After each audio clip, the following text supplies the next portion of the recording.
حضرت بلال سے مروی ہے، وہ فرماتے ہیں کہ ہم مکہ میں حضرت سیدنا ابوبکر صدیق کے گھر رسول اللہ صلی اللہ علیہ وسلم کے ساتھ تھے۔ اس دوران کسی نے دروازے پر دستک دی، میں باہر نکلا تو اچانک کیا دیکھتا ہوں کہ ایک نصرانی دروازے پر موجود ہے۔ اس نے پوچھا کیا یہاں حضرت محمد بن عبداللہ موجود ہیں؟ چنانچہ میں نے اسے اندر بلا لیا۔ اس نے آ کر عرض کیا، اے محمد، آپ خیال کرتے ہیں کہ آپ اللہ کے رسول ہیں؟ آپ اگر اللہ تعالیٰ کے برحق رسول ہیں تو آپ میری مدد فرمائیں۔ اس شخص کے خلاف جس نے مجھ پر ظلم کیا ہے، حضور نبی کریم صلی اللہ علیہ وسلم نے ارشاد فرمایا کہ تجھ پر کس نے ظلم کیا؟ اس نصرانی نے کہا کہ ابو جہل بن ہشام نے میرا مال ظلماً لے لیا ہے۔ حضور نبی کریم اٹھ کھڑے ہوئے اور یہ ہجرت کے زمانے کی بات ہے۔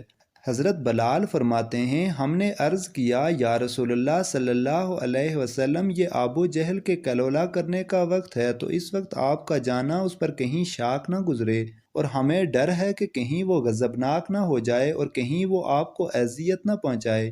لیکن حضور نبی کریم نے ہماری گزارش کو نہ سنا اور ابو جہل کی طرف تشریف لے گئے، اور ابو جہل کا دروازہ کھٹکھٹایا تو ابو جہل غضبناک ہو کر باہر نکلا۔ اچانک دروازے پر کیا دیکھتا ہے کہ رسول اللہ صلی اللہ علیہ وسلم تشریف فرما ہیں۔ ابو جہل نے کہا، اندر تشریف لائیں، اور ساتھ ہی کہنے لگا کہ آپ میری طرف پیغام بھیج دیتے تو میں آپ کی خدمت میں حاضر ہو جاتا۔ حضور نبی کریم نے ارشاد فرمایا کہ تو نے اس نصرانی کا جو مال لیا ہے تو اس کا وہ مال فوراً واپس کرو۔ ابو جہل نے کہا کہ کیا آپ اس کام کے لیے تشریف فرما ہوئے؟ اگر آپ اس بارے میں کسی شخص کے ہاتھ پیغام بھیج دیتے تب بھی میں مال واپس کر دیتا۔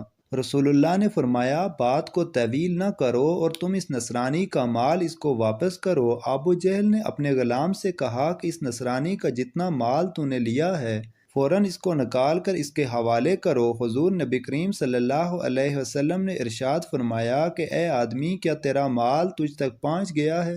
نصرانی نے عرض کیا، ہاں، سوائے ایک کھجور کے پتوں کی بنی ہوئی ٹوکری کے۔ حضور نبی کریم صلی اللہ علیہ وسلم نے ابو جہل سے کہا کہ وہ ٹوکری فوراً نکالو۔ چنانچہ ابو جہل نے اسے اپنے گھر کے اندر تلاش کیا لیکن وہ ٹوکری نہ ملی۔ آخر کار ابو جہل نے اس ٹوکری کے بدلے میں اس سے بہتر ایک اور ٹوکری دی۔ ابو جہل کی بیوی نے ابو جہل سے کہا کہ باخدا تو نے انتہائی ذلت اور عاجزی کے ساتھ ابو طالب کے یتیم پوتے کی تواضع کی ہے۔ ابو جہل نے اپنی بیوی سے کہا کہ جو کچھ میں نے دیکھا ہے اگر تم دیکھ لیتی تو ایسی باتیں نہ کرتی۔ اس نے کہا کہ تو نے کیا دیکھا؟ ابو جہل نے کہا کہ میری قوت کے باوجود جو کچھ ہوا تو اس پر مجھے رسوا نہ کر۔ کہنے لگا کہ میں نے ان کے دونوں کندھوں پر دو شیر بیٹھے ہوئے دیکھے۔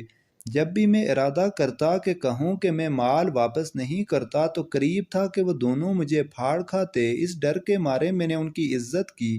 حضرت بلال نے فرمایا کہ جب نصرانی نے وہ سارا منظر دیکھا جو منظر ابو جہل دیکھ چکا تھا تو اس نے زبان حال سے کہا، آپ اللہ کے سچے رسول ہیں اور آپ کا دین برحق ہے۔ چنانچہ اس نے اسلام قبول کر لیا، اور اس کا اسلام کو قبول کرنا ایک مظلوم کی مدد کرنے کی برکت سے تھا۔